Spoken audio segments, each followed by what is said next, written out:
మరోవైపు సకల జనుల సమ్మె మొట్టమొదటిసారి బహుశా ప్రపంచంలో ఎంత పెద్ద సమ్మె ఒక ఇష్యూ మీద ఇంత స్పందన మొట్టమొదటి సింగరేణి ప్రాంతంలో అయింది.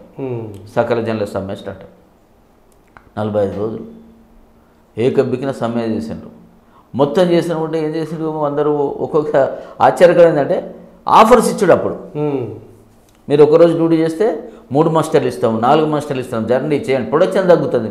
ప్రొడక్షన్ తగ్గితే ఏమైతే పవర్ పోతుంది, పవర్ పోతే ఏమైతే అంధకారం అవుతుంది. 45 రోజులు సమ్మె అంటే బొగ్గు నిల్వలన్నీ థర్మల్ స్టేషన్లో అయిపోయినాయి, స్టాక్ కొట్టుకునే అన్నీ కూడా అయిపోయినాయి. ఇక వీళ్ళు ప్రొడక్షన్ చేయకపోతే మొత్తం అంధకారం అయిపోతుంది, ఫ్యాక్టరీలు అన్నీ ఆగిపోతాయి, రవాణా వ్యవస్థ ఆగిపోతుంది. ఇవన్నీ సింగరేణి యాజమాన్యం కానీ ప్రభుత్వం కానీ చాలా ప్రయత్నం చేసినా కూడా వెళ్ళలేదు.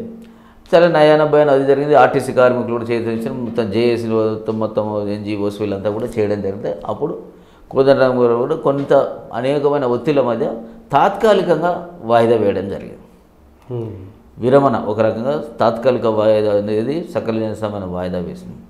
వాయిదా వేసిన తర్వాత ప్రజలందరూ కూడా మళ్ళీ ఒక అనుమానం అయిపోయింది, ఈసారి కూడా తెలంగాణ అయిపోయింది, ఇక రాదిగా జన్మలు 69లో చూసినాం మేము, తర్వాత చూసినాము. ఇప్పుడు ఇంత పెద్దన ప్రజలందరూ కూడా చిన్న పిల్లగాడి నుంచి మొదలుకొని ముసలి వాళ్ళందరూ కూడా ఐక్యమై పోరాటం చేస్తూ ఉంటే ఇప్పుడు సకల జన సమ్మె కూడా అయిపోయింది, ఇంకెక్కడిదని చెప్పని పరేషాన్గా తలలు పట్టుకున్న సందర్భం ఉన్న నేపథ్యంలో కిషన్ రెడ్డి గారు రాష్ట్ర అధ్యక్షుడిగా ఉండేది కమిటీ సమావేశం ఏర్పాటు చేసి ఏం చేయాలని చేసినప్పుడు తెలంగాణ పోరుయాత్ర ప్రారంభించారు.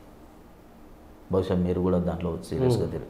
తెలంగాణ పోరుయాత్ర చూస్తే ఎంత బ్రహ్మాండమైన ప్రజల ఆదరణ, పార్టీలకు అతీతంగా యువకులు పార్టీలో మీ మీద నమ్మకం ఉంది మాకు అని చెప్పిన నమ్మకం.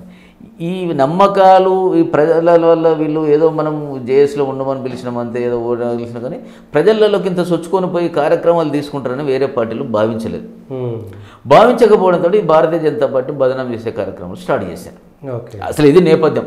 భారతీయ జనతా పార్టీని తగ్గించడం కోసం, భారతీయ జనతా పార్టీ ప్రజల్లో రాకపోవడం, రేపు అది ఓటర్ రూపంగా కన్వర్ట్ అయితే మనకి ఇబ్బంది, దీనికి మనమే పట్టేదారులం కదా, అయితే కాంగ్రెస్ పట్టేదారు లేకపోతే టీఆర్ఎస్ పట్టేదారు, ఈ ఆలోచనతో ఉన్న వాళ్ళంతా కూడా భారతీయ జనతా పార్టీ యొక్క ఎదుగుదలను తగ్గించే ప్రయత్నం చేశారు.